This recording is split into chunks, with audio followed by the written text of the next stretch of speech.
key words that the mayor told us earlier. The school is still on at this point, so things could still change, but at this point, school is still on. Now here in South Boston and across the city, Space Savers also likely won't be allowed, but I'm sure we'll be seeing some of them here in this neighborhood.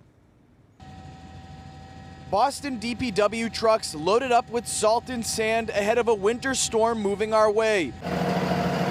Those crews will work to keep roads clear for school buses, as Mayor Michelle Wu says there are no plans to cancel classes tomorrow at this point. That's a little bit below our threshold of kind of declaring a major snow emergency. The mayor also encouraging those staying at Mass and Cass to find shelter indoors. In the snow last week and again today, we saw dozens of tents set up there again. We want to ensure that the city is not developing a permanent encampment as we had in months past, because it's incredibly dangerous. The mayor says a snow emergency parking ban is likely not coming either, meaning Space Savers won't be allowed. In Southie, some defying the city's rules and opting for the unwritten ones, snow emergency or not. If it's like 2 inches, I would say don't put a spot saver, but if it's a big storm, I think it's okay to put a spot saver.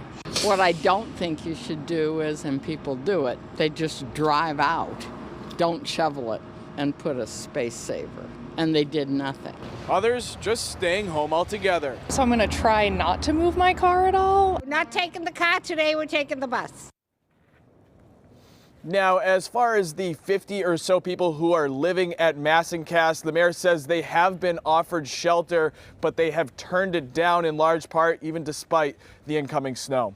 We're live here in South Boston. I'm Peter Iliopoulos, WCVB.